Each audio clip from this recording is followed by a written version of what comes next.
हरे कृष्णा कृष्ण कृष्ण हरे हरे, हरे रामा राम राम हरे हरे। हरे कृष्णा कृष्ण कृष्ण हरे हरे, हरे रामा राम राम हरे हरे। हरे कृष्णा कृष्ण कृष्ण हरे हरे, हरे रामा राम राम हरे हरे। हरे Krishna. Simply learn शास्त्र with Krishna Gaurdas में आप सभी को स्वागत है। तो इस पवित्र अधिक पुरुषोत्तम मास के महीने में आप सभी को मेरे तरफ से अधिक पुरुषोत्तम मास की हार्दिक शुभकामनाएं। ये महीना बहुत ही ज़्यादा पवित्र है। इस दुर्लभ अधिक पुरुषोत्तम मास को सभी मासों का राजा बताया गया है।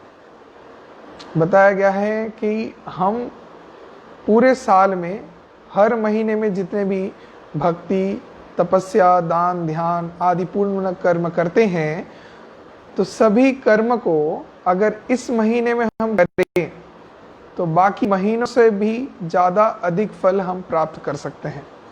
तो इस महीने का एक खासियत है।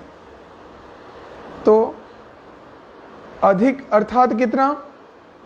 क्योंकि अधिक मास है तो इसका फल भी बाकी महीनों से अधिक होगा।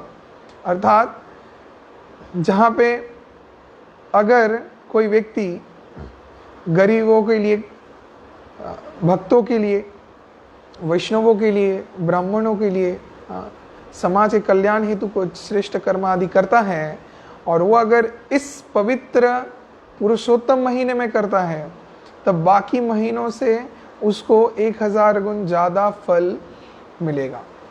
ऐसा शास्त्र में बताया गया है। क्योंकि भगवान साक्षात परम ब्रह्म जो कि आदि पुरुष हैं, पुरुषोत्तम हैं, वो अपने नाम से इस महीने को प्रकट किए हैं। और भगवान श्री कृष्ण के अंतरंगा आह्लादिनी शक्ति श्रीमती राधा रानी का पूर्ण कृपा इस महीने के ऊपर है। तो जिसके कारण ये महीना बहुत ही ज़्यादा खास है। अभी ये अधिक पुरुषोत्तम मास और कुछ समय तक चलने वाला है। तो आज हम सभी इस अधिक पुरुषोत्तम महीने में गाए जाने वाले जो गीत हैं, श्री श्री चौरा गगनम पुरुषाष्टकम, या फिर जिसको हम बोल सकते कि इस जगत में सबसे बड़े चोर साक्षात भगवान श्री कृष्ण, उनसे बढ़ के बड़े कोई चोर नहीं है।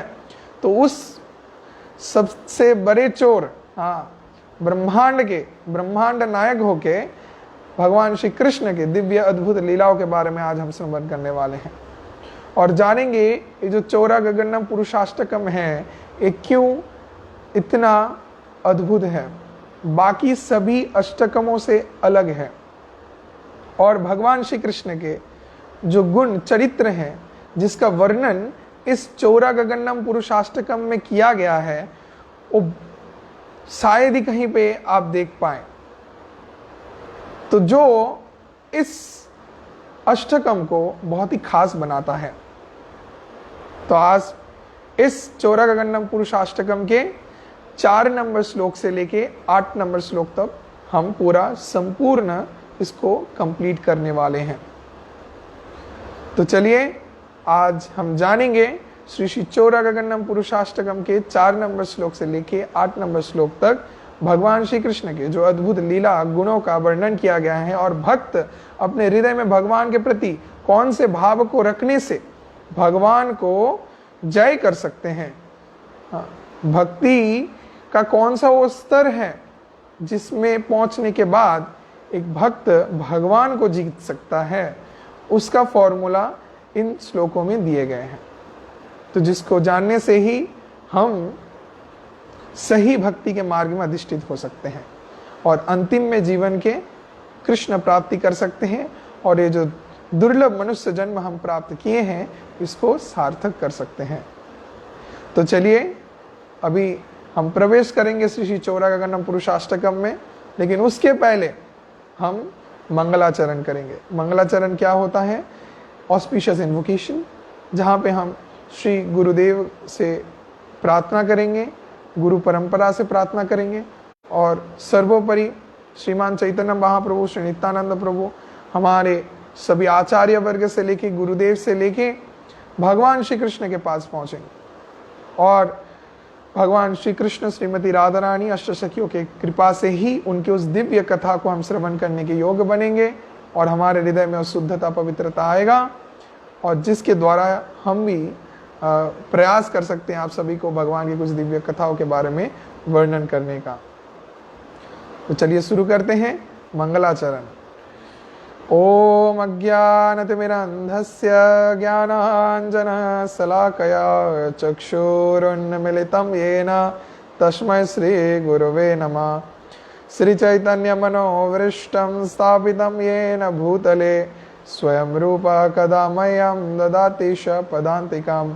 वन्देऽहं श्रीगुरो श्रीयुतपदकमलं श्रीगुरुन् वैष्णवांश्च श्रीरूपं साग्रजातं सहगण रघुनाथान्वितं त्वं सजीवं स्वाद्वैतं स्ववधूतं परिजनसहितं श्रीकृष्णचैतन्यदेवं श्री राधाकृष्णपादान् सहगण ललिता श्रीविशाखान्वितांश्च। हे कृष्ण करुणा सिंधु दीनबंधु जगतपते गोपेशु गोपिका कांत्य राधा कांत नमोस्तुते। तप्त कांचन गौरांगी श्री राधे वृंदावनेश्वरी वृषभानुसुते देवी प्रणमामि हरिप्रिये। जय श्रीनीलांचल निवासाय नित्याय परमात्मने बलभद्र सुभद्राभ्यां जगन्नाथाय ते नमः। जय आनंदमय लीला विग्रहाय हेमांग दिव्य छवि सुंदराय तस्मै श्री महाप्रेम रसप्रदाय श्री चैतन्य चंद्राय नमो नमस्ते। जैसे नित्यानंद नमस्तुभ्यं प्रेमानंद प्रदायिने कलौ कल्मषनाशाय श्री जाह्नवा प्रतये नमः। जय श्री वृंदावनं गुरुं कृष्ण कमललोचनं वल्लभी वल्लभं देवं श्री राधा लिंगित विग्रहं। नमो नलिन नेत्राय वेणुवाद्य विनोदिने राधाधर सुधापाने शालिने वनमालिने। जय श्री कृष्ण चैतन्य प्रभु नित्यानंद श्री अद्वैत गदाधर श्रीवासादि गौर भक्त वृंद। हरे कृष्ण कृष्ण कृष्ण हरे हरे, हरे राम राम राम हरे हरे। हरे कृष्ण। ओम नमः भगवते वासुदेवाय। ओम नमो भगवते वासुदेवाय। ओम नमो भगवते वासुदेवाय। नारायणं नमस्कृतं नरं चैव नरोत्तमं देवीं सरस्वतीं व्यासं ततो जयमुदीरयेत्। नष्टप्रायसु भद्रेषु नित्यं भागवत सेवया भगवती उत्तमं श्लोकैर्भक्तिर्भवति नैष्ठिकी। कृष्णाय वासुदेवाय देवकी नंदनाय च नंदगोपकुमाराय गोविंदाय नमो नमः। हरे कृष्णा। तो सभी को चोरी करते हैं, लेकिन हम जिस चोर के बारे में बात कर रहे हैं ये कोई छोटा मोटा चीज़ चोरी नहीं करते, ये बहुत ही खास चीज़ चोरी करते हैं। तो जिसके कारण ही चोरों के लिस्ट में ये सबसे पहले आते हैं। हाँ, चोरा गगन्यम, सबसे फर्स्ट क्लास का चोर। हाँ, पुरुषम नमामि, उस आदि पुरुष को प्रणाम करते हैं। तो आज उस आदि पुरुष, उस परम ब्रह्म भगवान श्री कृष्ण के बारे में और उनके अद्भुत कुछ गुणों के बारे में जानेंगे और कौन से गुण से हम भगवान को जीत सकते हैं, उस परम ब्रह्म को, उसके बारे में जानेंगे। तो आज हम शुरुआत करने वाले हैं 4 नंबर श्लोक से, क्योंकि इसके पहले जितने भी श्लोक हैं उसको हम लोग कंप्लीट कर चुके हैं। आज हम लोग 4 नंबर श्लोक से शुरुआत करेंगे। तो 4 नंबर श्लोक पहले ऐसा आता है जहाँ पे बोला गया है, जदीय नामापि हरत्व शेषांगिरी प्रसारानपि पाप रासेन आश्चर्य रूप ननु चौरयद्रे दृष्टा सुतोपा न मया कदापि। बोला गया है जदीय नामापि हरत्य शेषांग, तो जिनके नाम के उच्चारण मात्र से ही, जिनके नाम के उच्चारण मात्र से ही क्या होता है, हरत्व शेषांग, हरण हो जाता है क्या? गिरी प्रसारा नपि पाप रासीन, के पर्वत सदृश, गिरी पर्वत सदृश जितने भी हमारे किए हुए हैं कृत पाप हैं, तो सभी पाप नाश हो जाते हैं जिनके नाम के उच्चारण करने मात्र ही। यदि अनामापि बताया गया, देखिए ये 4 नंबर श्लोक में पहले लाइन में बताया गया है, यदि अनामापि हरत्व शेषांग, जिनके दिव्य गुण नाम लीला और परिकर का चिंतन करके ध्यान करने मात्र से ही क्या होता है? हरत्व शेषांग, हरण होके खत्म हो जाता है क्या? गिरी पाप राशि, पर्वत सदृश, गिरी के जैसे बने हुए हमारे कितने सारे जन्मों के पाप हैं। अब हम पिछले जन्म में क्या पाप किए हैं, क्या अपराध किए हैं, हम लोग नहीं जानते हैं, और अनजाने में ही अज्ञात कोई पाप के द्वारा हमको कुछ इस जन्म में फल मिल रहा है। कोई व्यक्ति बहुत ज़्यादा दुखी होता है, बहुत ज़्यादा कष्ट मिल रहा है उसको, उसका शारीरिक बहुत ज़्यादा व्याधि है, अंग हानि है, विभिन्न प्रकार की कठिनाइयाँ बहुत ज़्यादा मात्रा में उसके जीवन में पड़े हुए हैं। इसका अर्थ होता है कि वो व्यक्ति अपने पूर्व जन्म में बहुत ही भयंकर रूप से पाप कार्य को किया था, जिसका प्रभाव आज भी इस जन्म में भी उसको मिल रहा है। किसी को अपने परिवार का सुख नहीं मिलता, किसी को इस जगत में बहुत ज़्यादा ठोकरें, दुख दर्द कष्ट मिलता है, और भी विभिन्न प्रकार के समस्याएं बहुत ज़्यादा मात्रा में उनके जीवन में पकड़े हुए हैं। कारण क्या है?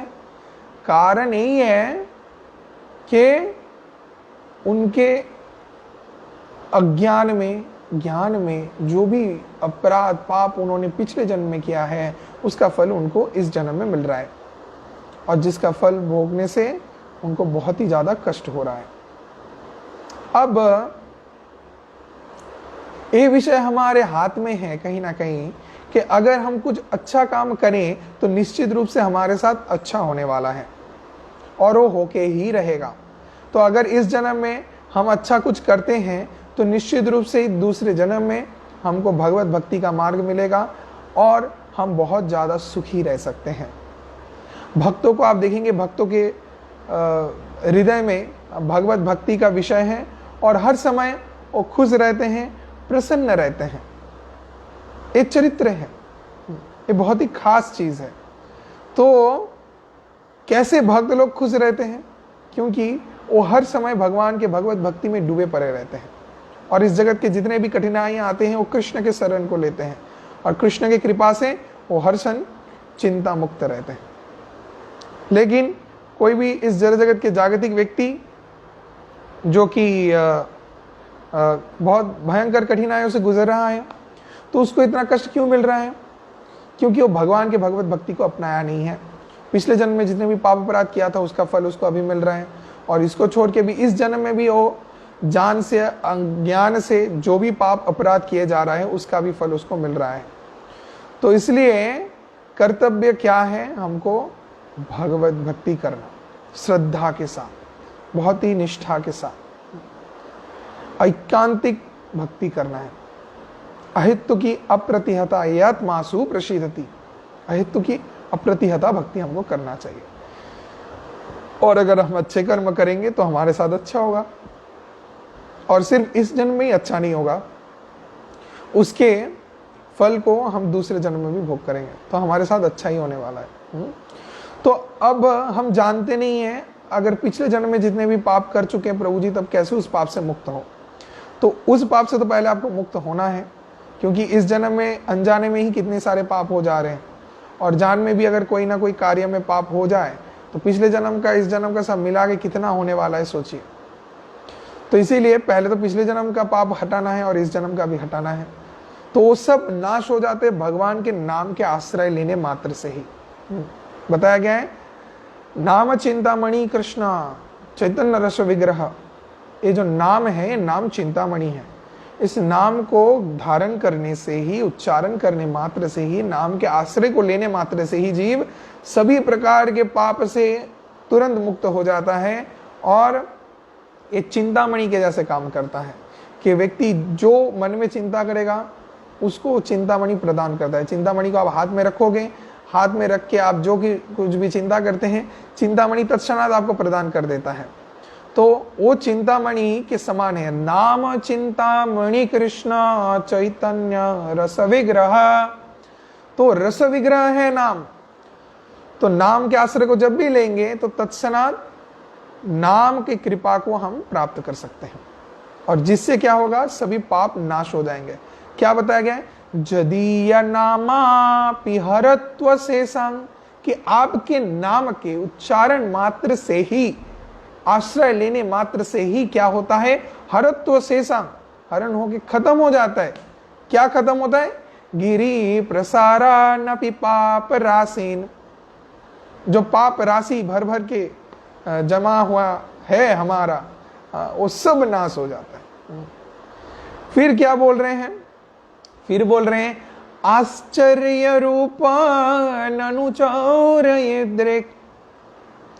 आश्चर्य रूप, कि ऐसे व्यक्ति को कभी भी हमने देखे नहीं, ना सुने हैं इनके बारे में, कि जो व्यक्ति के आश्रय करने से ही तत्क्षणात हमारे सब पाप नाश हो जाएंगे। ये तो बोलने से भी हमको विश्वास नहीं होता है। अब ऐसे व्यक्ति क्या हम अपने जगत में किसी को देखें? कोई व्यक्ति है क्या हमारे आसपास, हमारे आस पड़ोस में, अपने परिवार, सज्जन, अपने प्रियजन, मित्र कोई है जिसको आप बोलोगे कि अरे हमने बहुत पाप किया है, हमारा जितना भी पाप है, पाप का फल से हमको नरक में जाना पड़ेगा और नरक में नरक यंत्रणा भोग करना पड़ेगा, तो तुम एक काम करो, मेरे सब पाप को ले लो और नरक में जाके नरक यंत्रणा मेरे लिए भोग कर लो भाई। ऐसा अगर हम बोलें, कोई भी राजी नहीं होगा। हम लोग जानते हैं कि हमारे जीवन में कोई ऐसा व्यक्ति नहीं है जो हमारे पाप को लेने के लिए राजी हो, क्योंकि उसके जन्म का ही, उसका ही कृत कितने सारे पाप हैं, और ऑलरेडी अपने पिछले इतने सारे जन्मों का कितना पाप बनाया हुआ है वो नहीं जानता है। अब आपका पाप अगर उल्टा लेगा तो तब सोचिए, तो खत्म, कोई स्कोप नहीं है और मनुष्य योनि में आने का, वो नरक में ही रह के सर के कष्ट प्राप्त करता रहेगा। तो तब सोचिए कितना कठिन है। कोई भी व्यक्ति आपको उस पाप से मुक्त नहीं करवाएगा। वो हालांकि आपको कोई चीज़ों से, कि आपको पैसे का जरूरत हो पैसा दे, आपको काम का जरूरत हो काम दे, या फिर कोई भी जरूरी चीज हो जो आपको जरूरत है वो दे के आपको खुश करे, लेकिन आप कृत पाप से कोई आपको मुक्त नहीं कर सकता। वो एकमात्र कर सकते कौन? परम ब्रह्म भगवान। परम ब्रह्म परम धामम पवित्रम परमम भगवान पुरुषम शाश्वतम दिव्यम आदि देवम अजम विभोम। एकमात्र वो आदि भगवान ही है जो आपके सभी प्रकार के कित पाप को हरण करके आपको मुक्त कर सकते हैं। तो जिसके कारण भगवान के भगवत भक्ति के शरणागत होने मात्र ही जीव का परम मंगल साधित होता है। तो क्या बोल रहे हैं? आश्चर्य रूप ननु चौरयद्रिक, के ऐसे आश्चर्य रूप, आश्चर्य व्यक्ति क्या है? ननु चौरयद्रिक दृष्ट श्रुतोपान मया कदापि, कि ऐसे व्यक्ति को कभी हम देखे भी नहीं है, ना इनके बारे में सुतो, दृष्टो मतलब देखना, सुतो मतलब सुनना संस्कृत, बा नया, कभी हमने क्या है कि दृष्टो सुतो बा न मया कदापि, हम कभी भी ऐसे व्यक्ति के बारे में ना सुने हैं, ना कभी ऐसे किसी व्यक्ति को सामने से रूबरू किए हैं, उसको देखे हैं। कैसा आश्चर्य है। तो फिर बताया जा रहा है क्या कि भगवान का और एक गुण है कि पहले भी हम आप लोगों को बता चुके हैं कि इसके पहले जो 3 नंबर का श्लोक आता है, अभी 4 नंबर पढ़िए, इसके पहले जो 3 नंबर में बताया गया कि अकिंचन कृत पदाश्रितं या करोति भिक्षु प्रतिगृहहीनम किन्ना प्रहो भीषण चौरयद्रिक दृष्ट सुतोपान जगत्रयोपि। तो अकिंचन कृत पदाश्रितं या, कि जो भी इनके चरण के आश्रित होता है, इनका सेवा करता है, इनका भगवत भक्ति करता है, उनको बना देते, गरीब बना देते, उनका सब पैसा लूट लेते हैं, परिवार, सर्जन, धन, संपत्ति, सम्मान, हाँ सब कुछ जो कुछ भी रहेगा सब हटा लेंगे और हटा के सिर्फ अपने कृष्ण भक्ति को देंगे, प्रेम को देंगे। तो ये भगवान की एक खासियत है। तो उसी चीज को यहां पे बिल्वामंगल ठाकुर और एक बार वर्णन कर रहे हैं। किस रूप से? कि आप सब कुछ हरण कर लेते हैं, जागतिक सुख। तो जिस चीज को हम लोग जागतिक सुख बोल के मानते हैं वो सबसे बड़ा दुख का कारण है हमारे लिए। हमारे निर्बुद्धिता के कारण हम इसको समझ नहीं पाते। लेकिन भगवान जो कुछ भी हरण कर लेते हैं वो हमारे श्रेष्ठत्व के लिए ही है, हमारे जीवन के सर्वोत्तम अच्छे विषय के लिए ही है। कभी कभार माता पिता कुछ सिद्धांत लेते हैं, बच्चे समझ नहीं पाते। बच्चों को लगता है कि नहीं, मेरे माँ बाप हमारा अच्छा नहीं चाहते, जो हम चाह रहे हैं हमारे बात से राजी नहीं हो रहे हैं, हर चीज़ में हमको डांटते हैं, मना करते हैं, समस्या क्रिएट करते हैं, तो ये चीज़ ठीक नहीं है। तो ऐसा जो सोच है ये सोच गलत है। ये हालांकि हमको लग सकता है उस समय के लिए कि हमारे माता पिता शायद हमारा मंगल नहीं चाह रहे, तो हम लोग उनके साथ एक बात में राजी नहीं होते। लेकिन बाद में जब देखते कि नहीं, सही में उनका जो डिसीजन था वो सही था और हमने जो सोचा वो गलत था, तो तब हमको बुरा लगता है। तब हमको पता चलता है कि नहीं, हमारे माँ बाप हमारे लिए सही में भला चाहते हैं। तो ऐसे ही भगवान जब हमारे जीवन से कुछ हरण कर लेते हैं, हमारे जीवन में कुछ कठिनाइयाँ, कष्ट प्रदान करते हैं, तब हमको लगता है कि ये कैसे हो रहा है। हम तो भगवान के लिए भक्ति कर रहे हैं और भगवान हमको इतने कष्ट दे रहे हैं, तो भगवान हमको देखते नहीं है, तो भगवान के भक्ति करके कोई फायदा नहीं है, साधुओं का संग करके कोई फायदा नहीं है, मंदिर में जाके कोई फायदा नहीं है, सब बंद कर दो। ऐसा चेतना मन में आता है। लेकिन ये गलत है। ये जो हो रहा है ये आपके भले के लिए हो रहा है कि आप विषयों में आसक्त ना पड़े और बारंबार इस जड़ जगत में आके भ्रमित ना होते रहें और ना ही इस जड़ जगत के जागतिक कष्ट को प्राप्त करें यहाँ और उसके बाद नरक में जाके नरक यंत्रणा भोग करें। तो इससे बचाने के लिए भगवान आपको भगवत भक्ति दे रहे हैं और जागतिक आसक्ति को त्याग करके भगवान के प्रति आसक्ति रख के भगवान के धाम में जाने का मौका दे रहे हैं, जिसके लिए हम सभी को गुरु के चरण में और कृष्ण के चरण में सदा सर्वदा हमको कृतज्ञ रहना चाहिए। तो अभी यहां पे फिर से इस 5 नंबर श्लोक में बताया गया है कि धनं च मनं च तथेन्द्रियाणि प्राणं स्वरित्वा मम सर्वमेव। क्या बता रहे हैं कि हे चोर, आप मेरे धनं च मनं च तथेन्द्रियाणि, मेरे धन संपत्ति, मेरा मन, मेरे इंद्रिया, धनं च मनं च तथेन्द्रियाणि प्राणंश्च कृत्वा मम सर्वमेव, के मेरा धन, मन, इंद्रिया सब कुछ हरण कर लिए हो और जो अंतिम मेरा प्राण है उस प्राण को भी आप हरण कर लियो। हरि बोल। जब कोई भगवत भक्ति में उच्च कोटि के स्तर में पहुंचता है, उच्च कोटि के मार्ग में पहुंचता है, तो उसका भाव ऐसा रहता है। ये बहुत ही श्रेष्ठ भाव है। ऐसा भाव रहने से ही हम कृष्ण को प्राप्त कर सकते हैं कि आपने मेरा धन, मन, इंद्रिया और सर्वोपरि जो प्राण था उस प्राण को भी हरण कर लिए आपके अद्भुत लीलाओं के द्वारा। हाँ, तो इससे क्या हुआ, आप जो चोरी कर लिए तो चोरी करके आप कहाँ जाओगे? बोल गए कि धनं च मनं च तथेन्द्रियाणि प्राणस्य कृत्वा मम सर्वमेव। उसके बाद तीसरे लाइन में बताया गया है पलायसे कुत्र धितस्य चोरा, कि हे चोर, जो चोर मेरा मन, मेरा धन, मेरे इंद्रिया, मेरे प्राण को हरण कर लिए हैं, पलायसे कुत्र, आप कहाँ जाओगे? संस्कृत में बोला जा रहा है, इसका अर्थ है कि आप भाग के कहाँ जाओगे? धितस्य चोरा, हे चोर, आप सोच रहे हो आप चोरी करोगे और ऐसे ही भागोगे और हम आपको जाने देंगे, ऐसा थोड़ी होता है। इस जगत में कोई भी व्यक्ति अगर कुछ चोरी करता है तो हम लोग ऐसे ही छोड़ देते हैं क्या? हमारा कुछ चोरी करेगा तो हम उसको पुलिस के हाथ में दे देंगे, उसके नाम में कंप्लेन करेंगे।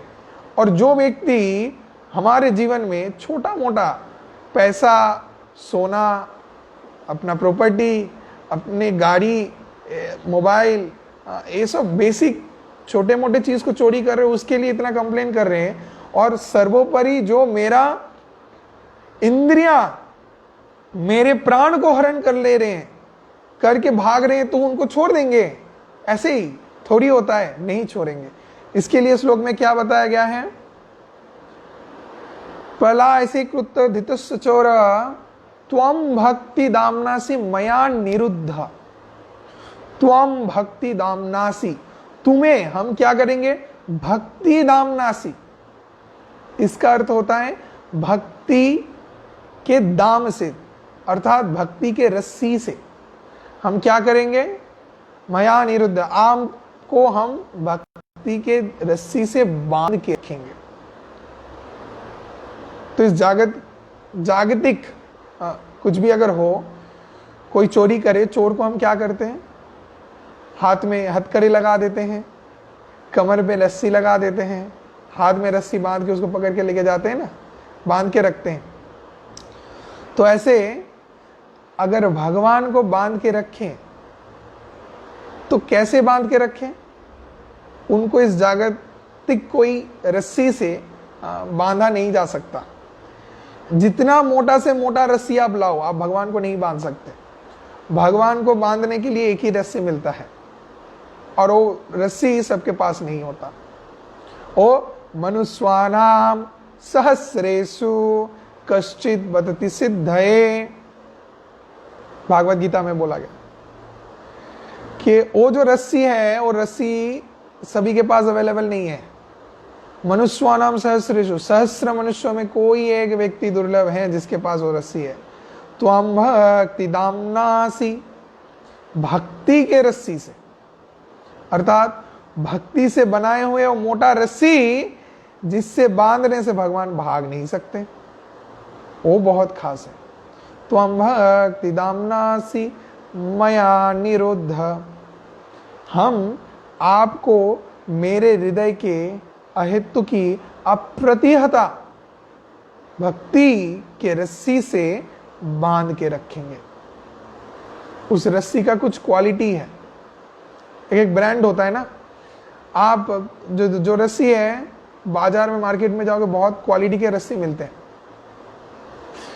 तो उसमें बढ़िया क्वालिटी वाला लेना है, बढ़िया क्वालिटी का रस्सी लेना है जिससे चोर को बांधना है। अगर हल्का फुल्का पतला रस्सी लोगे तो रस्सी ऐसे छीट के, हाँ, वो चोर निकल जाएगा, चोर को आप पकड़ के नहीं रख सकते। तो उसके लिए आपको बहुत मोटा रस्सी का प्रयोजन है जिससे आप उसको बांध के रखो। अब अगर भगवान को बांधना है, कृष्ण को, जो सबसे बड़े चोर हैं, उनको बांधना है, तो उनको बांधने के लिए भी कोई ऐसा एड़ा गहरा रस्सी से थोड़ी बांध सकते हैं क्या? आप बोलते हो कि नहीं, हम कृष्ण, हम आपके भक्त हैं, जय श्री कृष्णा, जय श्री कृष्णा बोल के उस रस्सी से बांधेंगे तो भगवान बंध जाएंगे। और उसके बाद ही हम जागतिक कुछ भी चीज देखें, इस जगत का मटेरियल वर्ल्ड का ग्लैमर देखें, पब्स देखे, डिस्को देखे, उसके बाद इसके पीछे दौड़ रहे हैं, तब हरे राम हरे कृष्णा चला गया, कृष्ण को भूल गए। जीवन में थोड़ा कष्ट आया, कृष्ण को भूल गए। तो ऐसे हल्का फुल्का रस्सी से कोई काम नहीं होगा, इससे कृष्ण को नहीं बांध सकते। कृष्ण को बांधने के लिए कैसा रस्सी चाहिए? अहेतु के अप्रतिहता ये आत्मा सुप्रशीदति, उनको बांधने के लिए अहेतु की अप्रतिहता। तो भक्ति का क्वालिटी है अहेतु की, भक्ति करेंगे कोई हेतु के लिए नहीं, भगवान के संतुष्टि के लिए, कोई कारण में नहीं कि भगवान मुझे एक बहुत अच्छा नौकरी लग जाए जिसके लिए हम हरे राम हरे कृष्णा करेंगे, आपके मंदिर में जाएंगे, आप जो चाहोगे आपको दान करेंगे, ब्राह्मणों को खिलाएंगे, समाज में गरीब लोगों को खिलाएंगे। किस लिए कर रहे हैं? उद्देश्य कुछ अलग है।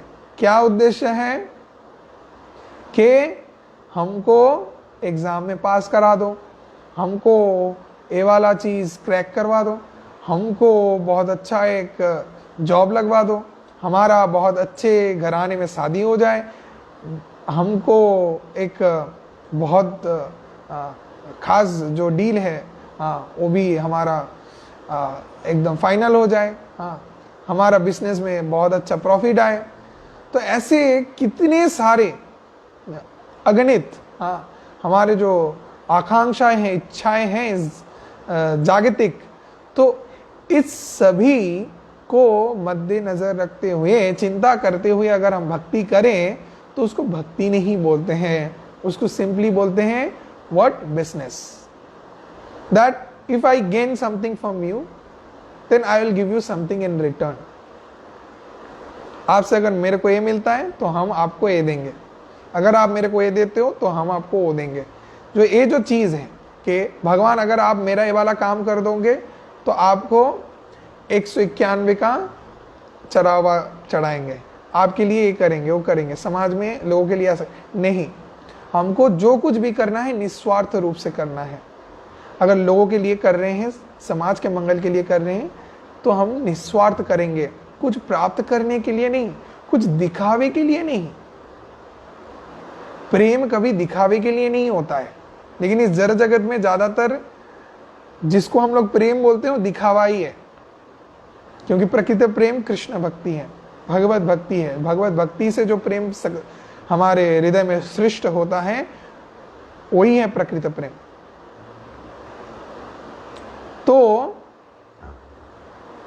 यहां पे बताया गया है कि जो रस्सी से क्या, त्वम भक्ति दामना से मया निरुद्ध, हम आपको रस्सी से बांधेंगे, बांध के रखेंगे। कौन सा रस्सी? अहेतु की अप्रतिहता। जो रस्सी है उसका फर्स्ट क्वालिटी क्या रहना चाहिए? अहेतु की, कोई हेतु नहीं रहेगा उसके पीछे, एकदम निस्वार्थ रूप से कृष्ण को प्रेम करेंगे, भगवत भक्ति करेंगे। और दूसरा अप्रतिहता, कि जीवन में जितने भी कठिनाइयां आए ना क्यों, कितने भी कष्ट होना क्यों, हम भक्ति कभी भी नहीं छोड़ेंगे, आपका हाथ कभी भी नहीं छोड़ेंगे, आपका आश्रय कभी भी नहीं छोड़ेंगे। ये जो वादा भगवान से किए हैं आप, ये जरूरी है, कुछ भी हो जाए हम भक्ति कभी नहीं छोड़ने वाले। This is called 100% true love. और इस जड़ जगत में हम क्या देखते हैं? इस जड़ जगत में जो कुछ भी होता है, निजो कृष्ण इंद्र प्रीति वांछा, जो होता है कृष्ण के लिए प्रीति वांछा प्रेम जो होता है उसको बोलते हैं प्रकृत प्रेम। निजो इंद्र प्रीति वांछा तारे बोले काम, कृष्ण इंद्र प्रीति वांछा धोरी प्रेम नाम।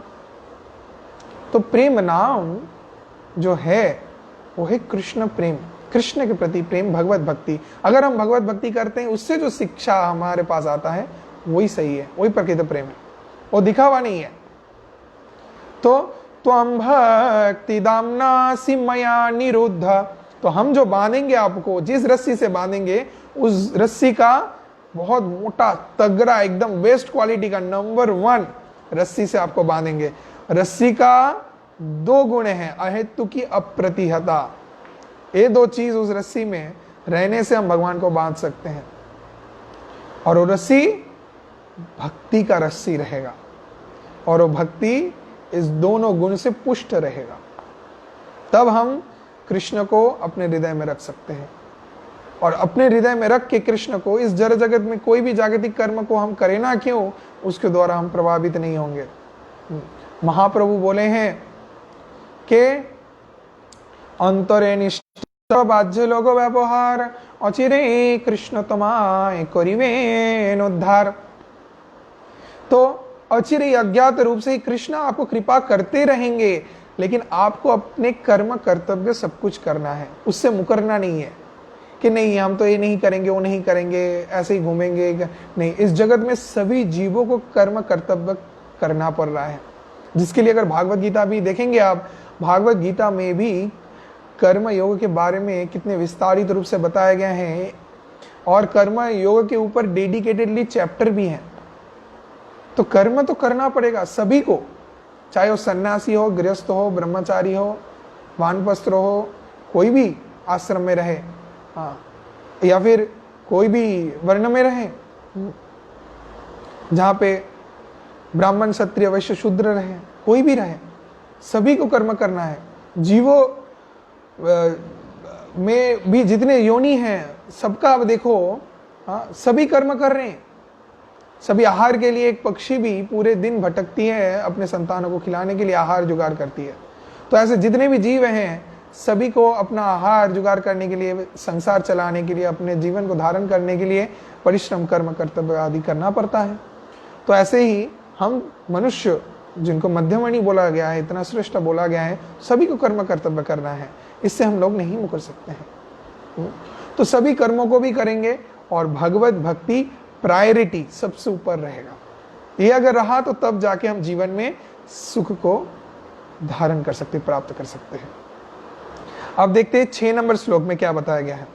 6 नंबर श्लोक में बताया गया है, छिन्दन्सि घोरं यमपाशबन्धं भिन्नसि भीमं भवपाशबन्धं छिन्दन्सि सर्वस्य समस्तबन्धं नैवात्वनो भक्त कृतं तु बन्धं। बहुत खास चीज बताया गया कि छिन्दन्सि घोरं यमपाशबन्धं, के हे प्रभु तुम सभी मनुष्य मात्र के ही सभी प्रकार के पास बंधन को खंडन कर देते हो। हमारे जीवन में भी बहुत सारे बाधाएं हैं, रस्सियां हैं जो हमको जकड़ के पकड़ के रखे हैं, हमको अनियत रूप से कष्ट दिए जा रहे हैं। हाँ, तो कैसे इस सभी कष्टों से बचें? अब भगवत भक्ति करने से हम इससे बच सकते हैं। भगवान क्या करते हैं, एक एक करके इस सब पाश को, रस्सियों को काट देते हैं। अर्थात इस जड़ जगत में जितने भी जागतिक आसक्तियां हैं हमारे, उस सभी जागतिक आसक्तियों को काट देते हैं। स्त्री के प्रति आसक्ति प्रबल रूप से, धन के प्रति आसक्ति प्रबल रूप से, लाभ पूजा प्रतिष्ठा पाने के पीछे दौड़ रहे हैं जो आसक्ति प्रबल रूप से, इस सब को भगवान काट देते हैं अपने कुठार से। श्रीमद् भागवतम में 3 स्कंद में कपिल देवाहुति संवाद में, देवाहुति जो कि कपिल देव के माता थे, तो भगवान कपिल देव से प्रश्न कर रहे हैं और बोल रहे हैं कि कैसे आपके भक्ति के द्वारा ये जागतिक जो आसक्ति है इससे हम मुक्त हो सकते हैं। आप कृपा करके आपके ज्ञान के कुठार से मेरे सभी प्रकार के जागतिक कामना वासनाओं को काट के खंडित कर दीजिए। ये भगवान से प्रार्थना कर रहे हैं। कौन? भगवान के माता, श्री भगवान कपिल देव के माता देवाहुति। तो हमको समझना है। तो ये जो जगत में जितने भी हमारे माया के आसक्तियां हैं, जिनको लेके 24 घंटे हम लोग घूम रहे हैं, जिसके बिना हम लोग रह ही नहीं सकते हैं, इन सभी आसक्तियों को रस्सी के समान माना गया है। जो कि माया इस रस्सी को पकड़ा, ऐसे बहुत ही एकदम कठिन तरीके से हम लोग को बांध दी है और अपने हाथ से नियंत्रित कर रही है। जैसे कि कठपुतलियों को कोई अपने हाथ से नचाता है, जैसे नचाए वैसे वो कठपुतली नाचे, जैसे बुलवाए वैसे ही कठपुतली अपना मुंह हिलाती है, उसका अंग हिलता है, वैसे ही कार्य करती है। वैसे ही ठीक माया अर्थात भगवान के बहिरंग आसक्ति, हम सभी इस जगत के जीवों को माया अपनी उंगलियों से नचा रही है और हम लोग नाच रहे हैं उस हिसाब से। तो वो जो रस्सी जो हमारे से बांध के माया के हाथ में है और माया से हिला रही है, तो ये सब रस्सी अगर कट जाए तो हम लोग अपने पूर्ण रूप में, स्वरूप में लौट जाएंगे। वो क्या है? वो भगवान की भगवत भक्ति।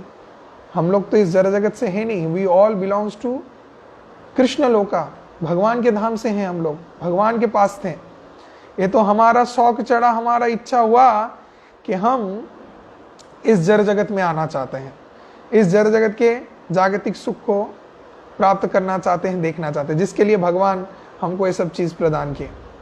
तो अभी अगर हम इस जगत में आ गए, अभी हमको कष्ट मिल रहा है, इससे अगर मुक्त होना चाहते हैं तो भगवान के आश्रय को लेना पड़ेगा। जब इसको लेंगे तब क्या करते हैं भगवान?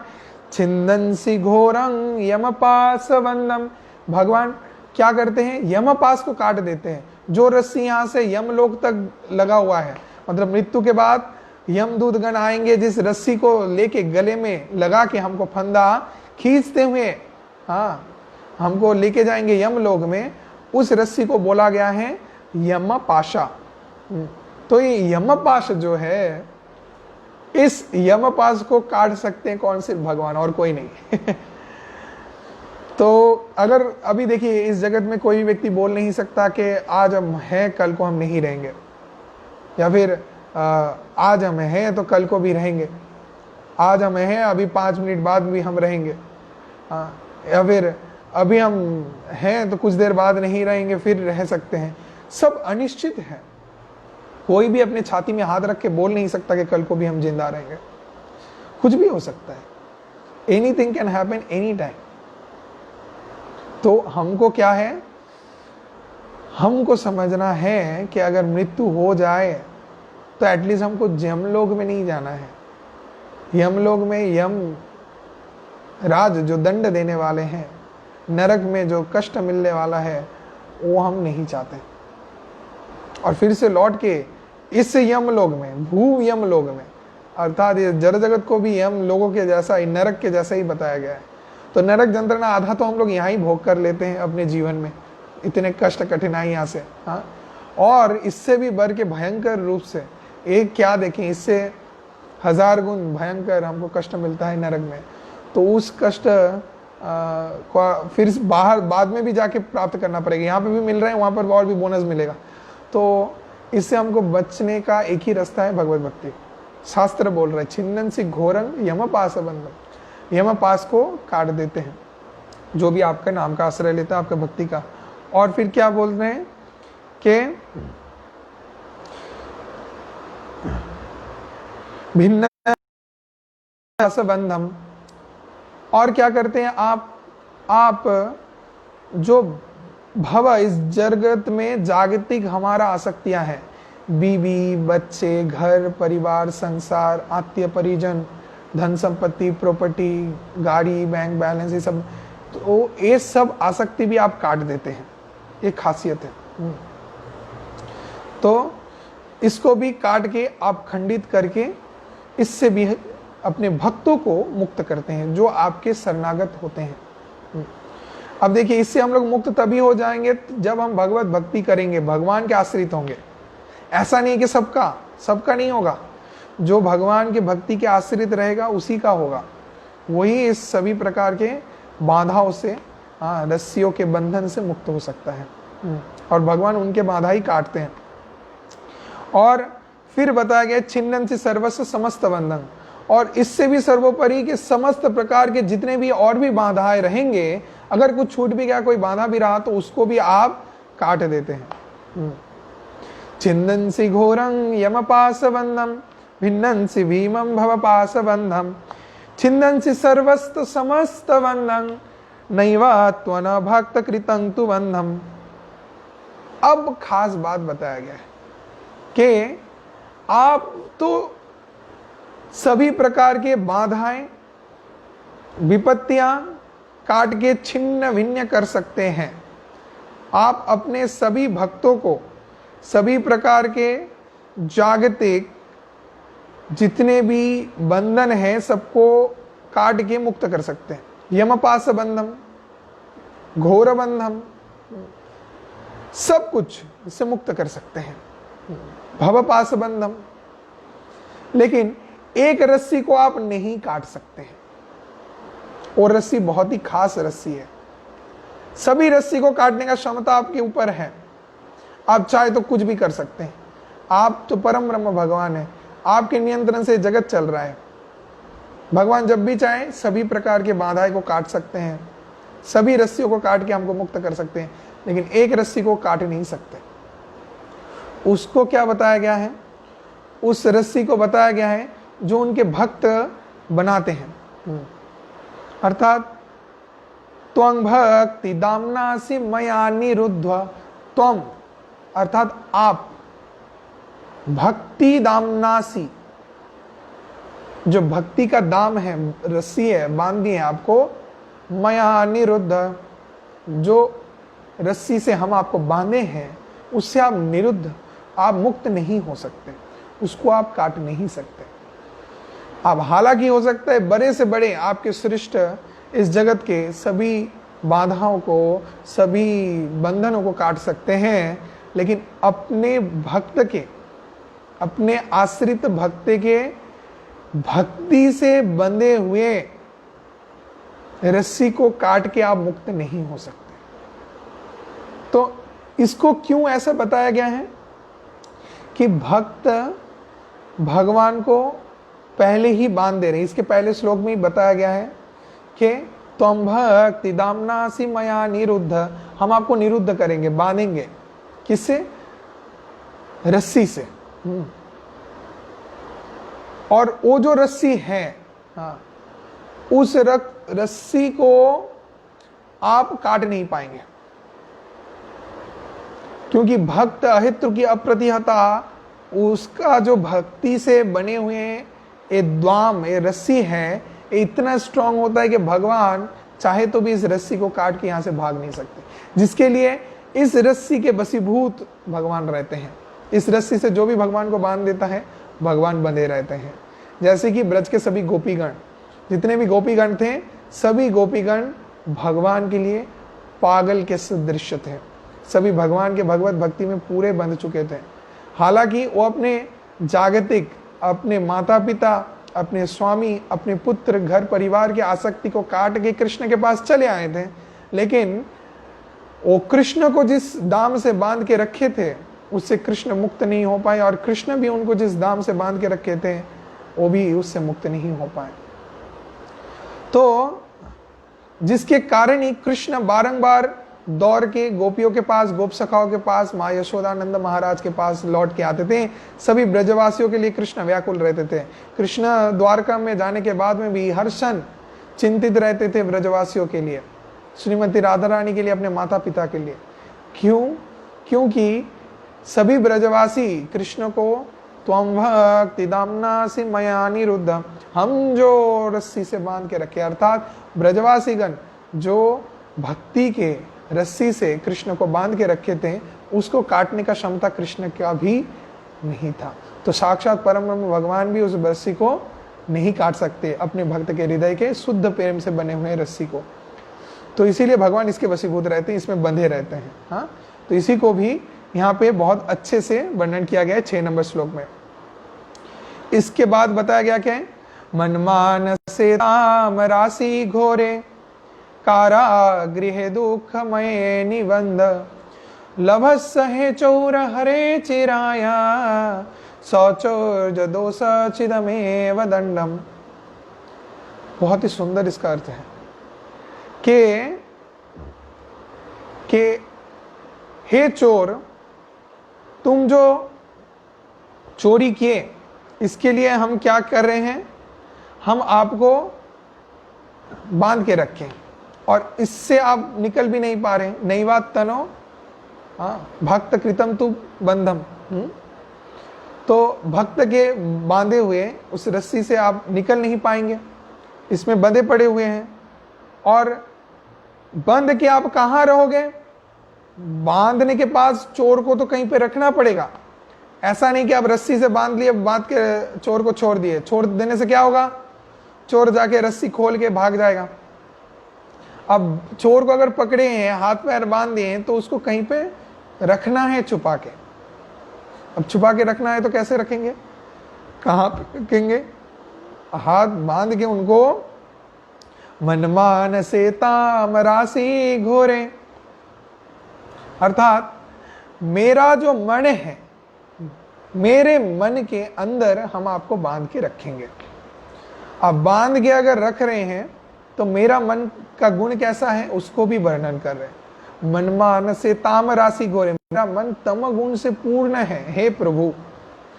अब हम रखेंगे तो आपको एक जगह में, लेकिन वो जगह अच्छा नहीं है, जगह बहुत ही दूषित है, अंधेरा है, तमगुण से, अंधेरा से पूर्ण है।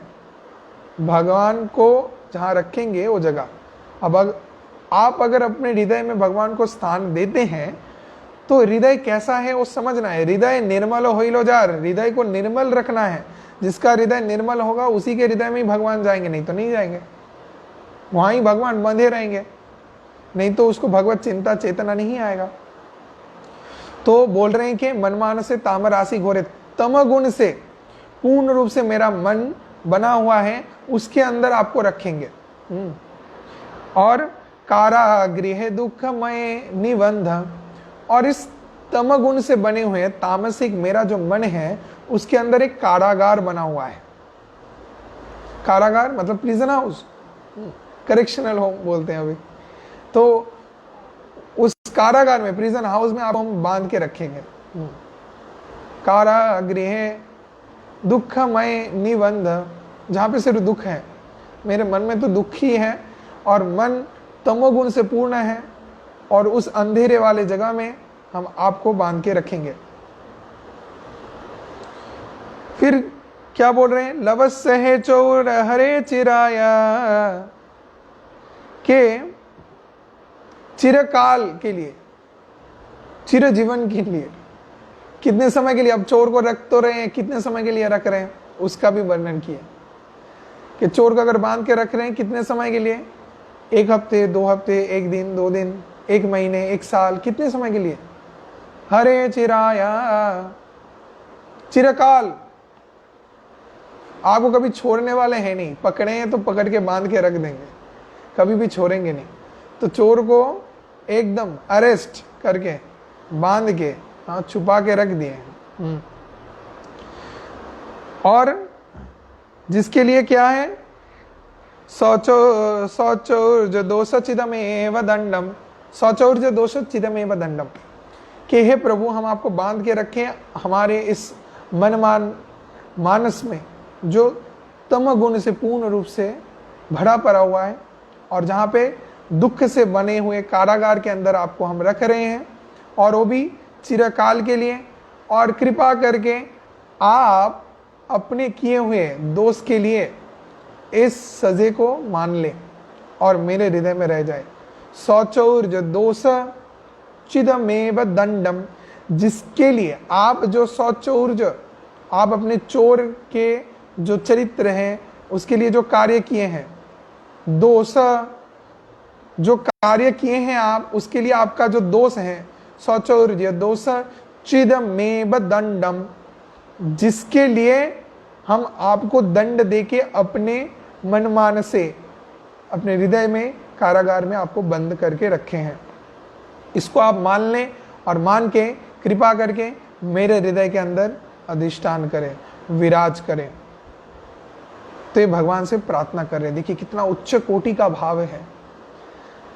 हमारे हृदय में हर क्षण ऐसा चिंता रहना चाहिए, भगवान के सामने जाके ऐसा ही प्रार्थना करना चाहिए, हे कृष्णा हम इतने निकृष्ट हैं, अयोग्य हैं आपके भक्ति करने का, आपने कृपा किया, आपने कृपा करके मेरे जीवन में गुरु को दिया, और गुरु के कृपा से आज हम आपको जान पा रहे हैं। हे कृष्ण आपको बारंबार प्रणाम, आपको कोटि प्रणाम कि आपने हमको मौका दिया आपके दिव्य नाम का उच्चारण करने का, आपके चरण में आश्रय दिया। हालांकि हम अयोग्य हैं फिर भी हमको योग्य सोच के आपने आपके चरण की कृपा को प्राप्त करने का मौका दिया। ऐसा भगवान से प्रार्थना करना है, ऐसे भाव को प्रकट करना है। यहाँ पे हमारे आचार्य वर्ग इसको दिखा रहे हैं। तो हम लोग कैसे सीखते हैं, अपने गुरु से, अपने आचार्यों से सीखते हैं। तो गोस्वामीगण, गुरु आदि जो आदर्श को प्रतिस्थापित किए हैं, उस आदर्श को देख के ही हमको भक्ति के मार्ग में आगे बढ़ना चाहिए। तो यहाँ पे देख रहे हैं हम इस श्लोक में कितनी सुंदर तरीके से भाव को वर्णन किया गया है, व्यक्त किया गया है। इस भाव को हमको धारण करना है कि शौचौर्य दोष चिदमेव दंडम, आपके दोष के लिए ही आपको दंड दिया जा रहा है, और जिसके लिए आपको मेरे हृदय के अंदर रहना पड़ेगा। और अंतिम श्लोक 8वां श्लोक जो है, 8 नंबर श्लोक, उसमें क्या बताया गया है, कारागृह वसु सदा हृदय मदीये, मेरे हृदय के अंदर जो कारागृह है, कारागार प्रिजन हाउस है, उसके अंदर आप एज अ प्रिजनर रहो। कारागृह सदा वसय मदीये मदभक्ति पास निश्चल बंधन स्वना।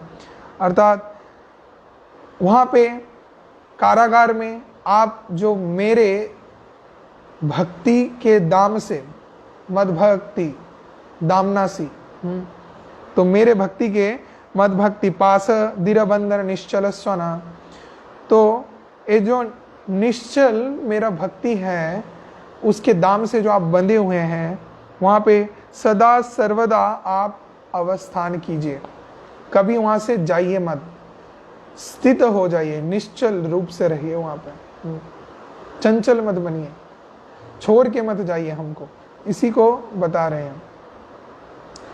त्वं कृष्ण है प्रलय कोटि शतांतरे हपि, कि हे कृष्ण तुम कौन हो? त्वं कृष्ण है प्रलय कोटि शतांतरे हपि, कि तुम कृष्ण, हाँ कौन? जो कि सदा सर्वदा शतकोटि प्रलय के बाद में भी उपस्थित रहते हैं। तो अगर प्रलय भी हो जाए, सब परिवर्तन हो जाए, जुगांतर भी हो जाए, तब भी आप हमको छोड़ के मत जाइए, हमारे हृदय में इस कारागार में ही रह जाइए। प्रलय कोटि शतांतरे हपि सर्वस्व चोर हृदयान्न ही मोचयामि।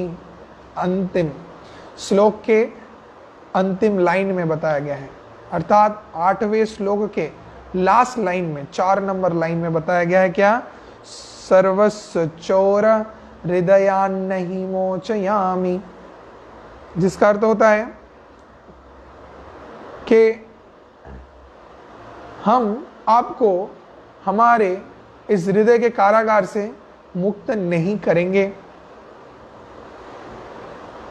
तो हम कभी भी, it's like very strongly saying, के प्रतिज्ञा कर रहे हैं, हम कभी भी आपको हमारे हृदय के कारागार से, जो भक्ति के पास से हम आपको बांध के रखे हैं, उससे मुक्त नहीं करने वाले हैं। सर्वस्व हृदयान्न ही मोचयाम, हमारे हृदय से कभी भी आपको जाने नहीं देने, मुक्त नहीं होने देंगे। तो अगर चोर को पकड़ना है, ऐसे पकड़ो कि चोर भाग ना पाए। तो चोर को भागने के लिए कोई रास्ता ही नहीं देने का है। तो अगर कृष्ण को रहे हैं तो उनको जाने का कहीं पे कोई मौका देना ही नहीं है। उनको ऐसे पकड़ के रखना है, चारों तरफ से दीवार बना दो, ऐसा चारों तरफ से अरेंजमेंट करो कि कहीं से वो भाग ना पाए। आपका भक्ति इतना सॉलिड होना चाहिए कि आप अगर एक बार कृष्ण को पकड़ते हैं, उनके भगवत भक्ति को पकड़ते हैं, तो कभी भी ये संग ना छूटे, कभी भगवान आपसे छूट ना जाए, आपको छोड़ के चले ना जाए, या फिर आप भक्ति को त्याग करके भाग ना जाए। हालांकि श्री रूप गोस्वामी पाद हमारे श्री भक्ति रसामृत सिंधु में बता रहे हैं कि कृष्ण जब भी किसी का हाथ पकड़ते हैं, कभी भी उसको छोड़ते नहीं है। इस जगत के मंद बुद्धि वाले जीव हम सभी भगवान को छोड़ के चले जाते हैं। एहसान फरामोश, बेवफा है हम, ना कि भगवान। तो ये हमारा चरित्र है, ऐसा धोखा देना हमारा चरित्र है, भगवान का नहीं है। तो हो सकता है अगर भक्ति में बाधाएं आ रहे हैं और उससे अगर हम भक्ति से वृतृष्णा प्रकट कर रहे हैं, निरुत्साह प्रकट कर रहे हैं, तो ये हमारे मन से भावना चिंता आ रहा है, हम ऐसा सोच रहे हैं, ना कि भगवान हमको भक्ति से दूर हटा देने का प्रयास कर रहे हैं। भगवान जिसको पकड़ते हैं अपने पास रखते हैं, वो कभी नहीं छोड़ते।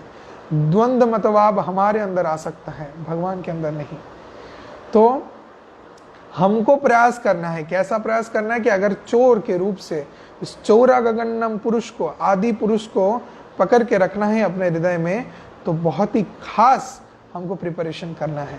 हमको इतना अच्छे से भक्ति में अटूट रहना है कि जितना भी बाधा आए ना क्यों, हम कृष्ण को कभी नहीं छोड़ेंगे, कभी नहीं भूलेंगे, ना ही गुरु को भूलेंगे, और भगवत भक्ति में आगे बढ़ते रहेंगे। तब निश्चित रूप से ही कृष्ण हमारे हृदय में ही बैठे रहेंगे। कारागृहे बस सदा हृदय मदीये, हाँ, मद भक्ति पास दिरवंदर निश्चल सना, हे कृष्ण तंग प्रलय कोटि सतांतरे हपी, सर्वश्च चौर हृदयान्न ही मोचयामी। तो कृपा करके, हाँ, आप मेरे हृदय में विराजित रहें और सदा सर्वदा हमको आशीर्वाद प्रदान करते रहें, और कभी भी आपको छोड़ने का मेरे अंदर और भगवत भक्ति को छोड़ने का भाव हृदय में प्रकट ना हो।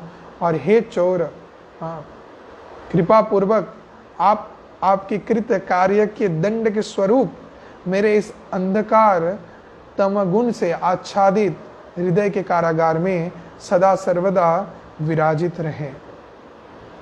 यही है पूर्ण रूप से इस चौरा गगन्नम पुरुषाष्टकम प्रार्थना का अर्थ। जय श्री श्री चौरा गगन्नम पुरुषाष्टकम की जय। जय श्री श्री अधिक पुरुषोत्तम मास की जय। जगत गुरु शीला प्रभुपाद की जय। हरे कृष्णा। आज हम संपूर्ण रूप से जाने श्री श्री चौरा गगन्नम पुरुषाष्टकम के अर्थ को। तो सभी को बहुत धन्यवाद मेरे साथ जुड़े रहने के लिए, और जो लोग इस अधिक पुरुषोत्तम महीने को बहुत ही निष्ठापूर्वक श्रद्धा के साथ इस महीने को व्रत करने के द्वारा उद्यापित कर रहे हैं, दान ध्यान ब्राह्मणों को वैष्णवों को करने के द्वारा उद्यापित कर रहे हैं, निश्चित रूप से उन सभी को भगवान श्री कृष्ण के प्रेमा भक्ति प्राप्त हो, यही हम कृष्ण से प्रार्थना करते हैं। और आपका ये व्रत सफल हो, आपकी मनोवांछा पूर्ण हो, यही हम इच्छा भगवान से, भगवान के चरण में प्रकट करते हैं। और सभी को बहुत धन्यवाद ऐसे मेरे साथ जुड़े रहने के लिए, ऐसे कृष्ण कथा को श्रवण करने के लिए, और कृष्ण कथा को श्रवण करने के लिए उत्साह को प्रकट करने के लिए। तो ऐसे ही और भी मनोरम भगवान के लीलाएं और विषय को हम सभी को व्यक्त करने का प्रयास करते रहेंगे। सभी मेरे साथ जुड़े रहें, ज़्यादा से ज़्यादा इस चीज़ को शेयर करें और भी लोगों में फैलाएं, और सभी के हृदय में भगवत भक्ति के इस गुर रहस्य को, इस तत्व को बताएं। सभी को इस महीने में हरे कृष्णा महामंत्र का जप ज़्यादा से ज़्यादा करना चाहिए, क्योंकि एक माला जप करने से जितना फल मिलता है इस अधिक पुरुषोत्तम महीने में, उसका अधिक से अधिक फल प्राप्त आप कर सकते हैं। तो जो व्यक्ति 16 माला जप करता है, 16 माला जप करने का फल एक माला करने से मिलेगा। आप ही सोचिए, अगर इस महीने में आप रोज़ाना 16 माला जप करते हैं तो आपको कितना ज़्यादा फल मिल सकता है।